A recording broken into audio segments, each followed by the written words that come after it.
Halo guys, assalamualaikum warahmatullahi wabarakatuh. Malam ini Mister lagi di warung sahabatnya Mister. Udah kayak sahabat, kayak mas sendiri. Mantep warungnya. Sekalian promosi nih. Pak Rejo, daerah Panjang Jiwo atau ada pom bensin, terus kita ke arah kampus Ubaya Surabaya guys. Mantep, rekomen banget nih. Apa namanya? Seafoodnya Mister. Sukanya ini nih. Apa? Kerang. Nah, Halo Mas Sofi. halo Mas Bro. Ini saudara Mister nih. Ya, selamat menikmati hidangan kerang rebus. Mantep. Mantep nih Mas. Biasa ngisi-ngisi konten untuk memotivasi anak-anak atau orang-orang. Jadi YouTube itu bukan untuk menghujat guys. Jangan lihat konten-konten YouTube yang apa? Yang buka aib orang atau menghujat orang, jangan. Karena apa yang kamu lihat itu akan mempengaruhi pikiran kamu, dan pikiran kamu terpengaruhi negatif, nanti bisa larinya ke perilaku yang negatif juga. Hati-hati ya tentang konten. Cari konten-konten yang bagus, agama atau pendidikan atau motivasi hidup atau motivasi diri untuk kita bisa berubah lebih baik daripada sebelumnya. Cari konten-konten YouTube atau sosial media seperti itu. Itu aja sih pesan Mister ya. Gimana Mas? Mau tanya apa? Kelihatannya kok mau ada yang ditanyakan. Mumpung ketemu lagi gratis, nggak bisa ikut seminar. Oh gitu ya, kan Ada sibuk Mas waktu. Aris. Gimana Mas? Tak saya makan Mas ya? Iya, selamat. Saya mau tanya satu pertanyaan lagi. Apa Mas? Seberapa pengaruh lingkungan kita terhadap kesuksesan kita? Wah, ini good question nih guys. Mantap pertanyaannya. Mumpung ketemu, mumpung gratis, nggak Amin. bisa ikut seminar. Kan jarang bisa dapat pertanyaan ini ya.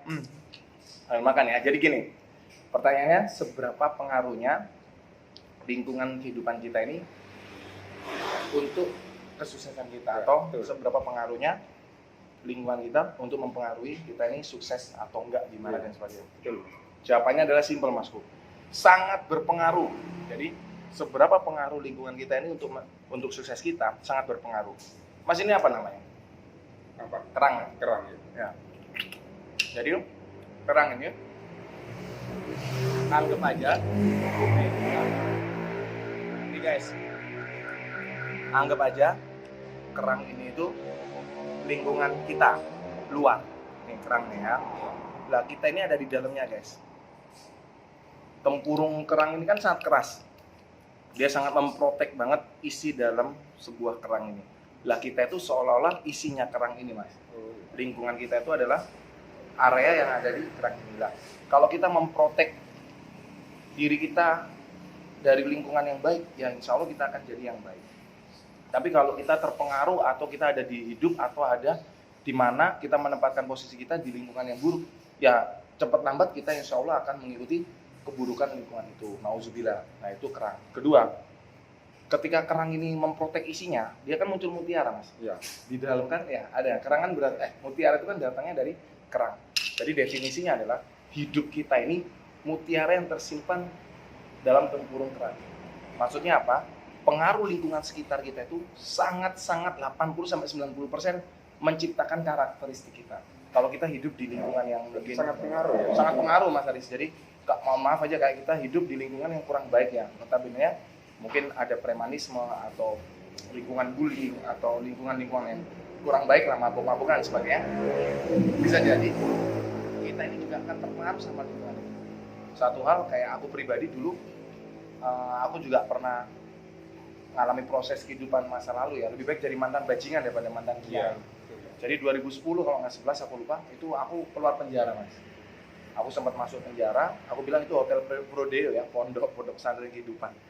Jadi aku tuh keluar penjara karena kasus 351. Kalau di pasar tuh penganiayaan, tapi aku bilang itu perkelahian.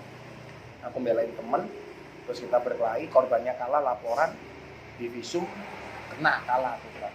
Dari situ kenapa kok waktu itu aku sangat temperamen banget, terus waktu itu kok aku suka banget berkelahi dan sebagainya, karena lingkunganku menciptakan karakter itu Mas. Aku punya lingkungan yang masa kecilku itu lingkungan, mohon maaf, kayak model-model premanisme, anarkis, model-model lingkungan yang membuat aku tuh bangga dengan aku nih, gue jagoan nih, wah aku preman nih, itu bangga pada waktu itu. Pada akhirnya begitu masuk penjara, belajar banyak hal gitu. Ternyata hidup ini cuma sekali hidup buatlah berarti gitu. Buat apa kita mau jadi jagoan? Buat apa kita mau jadi sok jawara? Atau ujung-ujungnya kita ini makhluk berasal dari tanah, menginjakkan kaki di atas tanah, makan dari hasil tanah, rata-rata mati pun nanti kembali ke tanah. Ya jangan sampai kita punya sifat langit atau istilahnya kita sifat tinggi, sombongan. Nah, lingkungan itu sangat mempengaruhi kita. Secara ilmu psikologis pun, Mas Haris kayak orang sabar, digoda, Haris kamu goblok, kamu ngapain jualan seafood gini-gini di pinggir jalan. Tapi Mas Haris sabar, nerima. Terus Mas Haris istiqomah dalam bisnis ini, dimulai dari tenda-tenda sampai akhirnya bisa beli lahan seperti ini, Masya Allah. Nah itu keistiqomahan Mas Haris itu juga pengaruh dari lingkungan terdekat mungkin keluarga Mas Haris orang yang sabar-sabar. Terus Mas Haris pintar menyaring pertemanan. Mas Haris pintar menyaring persaudaraan. Mana yang aku harus temenin, mana yang aku harus tinggalin. Karena nggak selamanya teman itu membawa impact yang positif. Sebaliknya nggak selamanya juga teman membawa impact yang negatif. Tergantung kita ini filternya gimana. Contoh Bill Gates itu membangun Microsoft itu dia sama sahabatnya. Terus habis itu Facebook, dia membangun Facebook juga sama 2 sahabatnya, jadi bertiga. Jack Ma, dia membangun Alibaba itu yang aku pelajari itu, dia pertama kali merintis itu sama 16 teman-temannya. Nah di situ pengaruh teman atau lingkungan itu sangat dominan untuk membantu kita menuju sukses apa. Justru jatuh atau justru naik. Kalau di Islam misalnya kumpulnya kita sama kiai, ya sedikit banyak kita akan kayak kiai. Kalau kita kumpulnya sama penjahat, ya sedikit banyak mungkin kita kayak penjahat. Tapi ada hal yang lebih baik lagi kalau di ilmu spiritual. Kita kumpul di kiai, kita baik seperti kiai. Ketika kita kumpul di penjahat itu ngikutin kita menjadi lebih baik. Itu bagus banget kalau di ilmu spiritual. Di mana kita ada di lingkungan negatif, tapi karena pengaruh kita yang berprasangka dan perilaku positif, lingkungan negatif itu karena kita hadir di situ menjadi perubahan menjadi lingkungan positif. Itu yang paling baik, powernya di situ. Karena hidup itu bukan tentang berhasil aku punya restoran besar, bukan tentang berhasil aku punya perusahaan besar, bukan tentang berhasil aku jadi orang kaya di dunia, bukan. Hidup, keberhasilan hidup itu adalah satu. Ketika kita mempengaruhi lingkungan sekitar kita yang tadinya negatif menjadi positif, itulah kehidupan. Dan itulah kesuksesan yang sangat mulia di mata Allah atau di mata Tuhan ya. Jadi ketika kita ini melihat lingkungan kita, teman kita, saudara kita, sahabat kita yang tadinya minus, negatif, atau mungkin kurang baik karena kita hadir di kehidupan mereka, sampai akhirnya mereka menjadi orang yang lebih baik daripada sebelumnya, itulah kesuksesan dan itulah keberhasilan hidup. Jadi bukan berhasil yang kita punya uang banyak, kalau kita punya uang banyak tapi kita nggak berfaedah buat apa? Nggak bermanfaat. Bener nggak Mas Bro? Terus kita kaya tapi kita sombong buat apa? Terus kalau kita hidup sudah nakal tapi nggak mempengaruhi orang lain baik, ya nakal tok ya buat apa? Terus ada temanku bilang, "Bi, kalau aku nakal tapi aku juga berbuat baik gimana?" Ya udah balance saja. Ya itu urusan kamu sama Tuhan, aku nggak mau ngejudge gitu. Tapi kalau bisa ya baik aja. Kalaupun kita punya masa lalu yang salah, ya cukup jadikan pelajaran. Jangan sampai kita terjerumus di lingkungan itu lagi gitu Mas, di masa lalu itu lagi. Yang paling penting poinnya itu tadi, sekarang mulai dipilah. Kapasitas itu ada 2 Mas. Need, kebutuhan, atau prioritas lebih diutamakan. Kalau kita mau cari lingkungan yang baik, membawa kita menjadi orang yang lebih baik, ya kita prioritaskan lingkungan yang baik. Gitu. Jadi lingkungan yang baik yang mana? Oh ya udah aku ikut di situ. Oh ini yang kurang baik menurutku. Jangan kita putus silaturahminya. Kita bisa mempengaruhi mereka untuk berubah baik. Nah, bukan berarti kita ngejudge mereka. Itulah maksudnya itu seperti itu. Jadi jawabannya adalah seberapa pengaruhnya lingkungan untuk sukses kita sangat-sangat berpengaruh. 80-90%. Itu pengalaman pribadiku ya gitu. Jadi carilah lingkungan yang baik. Kedua, lihatlah video-video motivasi. Lihatlah teman-teman yang memotivasi. Samperinlah, deketinlah orang-orang yang cerdas dalam konteks dia berkebajikan. Dia bijaksana, dia sering sharing knowledge, dia sering sharing ilmu dan sebagainya. Lah kita deketi orang-orang kayak gitu Mas. Supaya kita sedikit banyak kita akan terpengaruh mereka. Ngerti nggak maksudnya? Tapi kalau kita nggak mendekati orang-orang seperti itu, ya nauzubillah, bisa jadi kita nanti akan terpengaruh sesuatu yang buruk gitu. Ayo sampai jumpa kan. Terima kasih ya Mas. Mantap Mas Bu ya, thank you ya. Kalau Mas Afan seminar kan sering Mas Bro kan mungkin nggak bisa ya datang ke seminar ya. Siang belanja, maupun jualan. Tapi ini kan mumpung ketemu. Mr. B kasih tahu satu hal ya guys.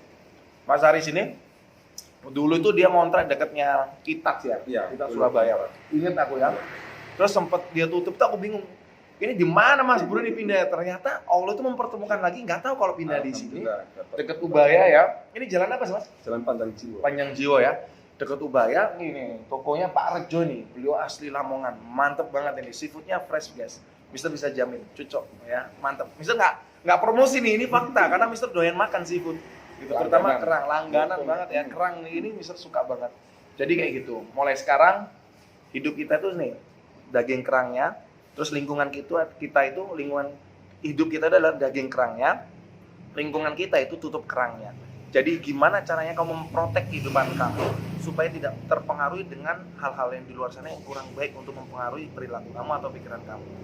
Tidak akan pernah ada besi yang bisa patah kecuali karena karatnya sendiri. Sebaliknya, tidak akan pernah ada manusia yang hidupnya rusak atau dia gagal jatuh kecuali karena dirinya sendiri berawal dari pikirannya yang tidak baik atau salah. Oke, mantap ya. Mantap. Itu aja. Thanks to. Terima kasih, Mas. Iya, ini ilmu dan ilmu itu jangan dinominalkan Mas, harus diamalkan ya. Makanya Insya Allah, saya tuh sekarang bikin konten YouTube itu nggak minta subscribe atau apa, aku mintanya YouTubeku ini bisa mempengaruhi orang yang melihatnya, terus bisa bermanfaat, terus juga bisa dibagikan ke orang lain. Itu adalah amalan yang menurut aku sangat bisa ngalahkan 10 miliar subscribe mungkin ya. Jadi aku nggak butuh subscribe sih, kalian mau nyapret apa enggak itu terserah, karena nawaitunya Mr. B bikin channel YouTube itu untuk menyebarkan kebaikan, untuk berbagi pengalaman yang baik, yang buruk dijadikan pelajaran, supaya kita nggak jadi orang yang buruk terus. Terus dari konten YouTube itu aku bisa sharing banyak hal, bisa ketemu dengan saudara baru. Kalau Rasulullah SAW itu menyuruh kita untuk selalu bersilaturahmi dan sebagainya. Nah, konten-konten YouTube yang Mister buat ini semata-mata untuk berbagi kebaikan. Karena Mister ingin jadi orang yang bijaksana.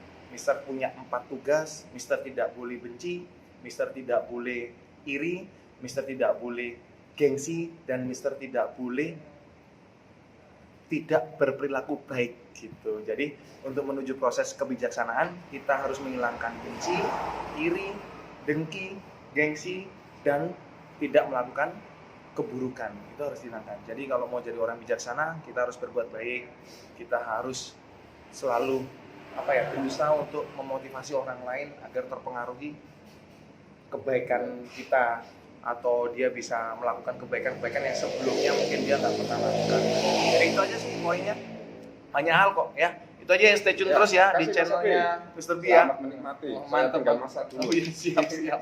Mantap Mas Arif. Ya, thank you buat semuanya. Cerita singkat, nanti Mister akan cari lagi saudara-saudara Mister di pinggir-pinggir jalan. Mister akan pergi ke warkop-warkop atau di perkumpulan-perkumpulan nongkrong. Mister mau sharing banyaknya waktu kita 24 jam untuk apa. Nanti di selanjutnya akan Mister bahas ya. Orang sukses tuh dia dominan waktunya untuk apa. 24 jam itu semua makhluk punya hak yang sama. Tapi kenapa ada yang sukses, ada yang belum sukses? Padahal kita dikasih waktu sama Allah itu dengan waktu yang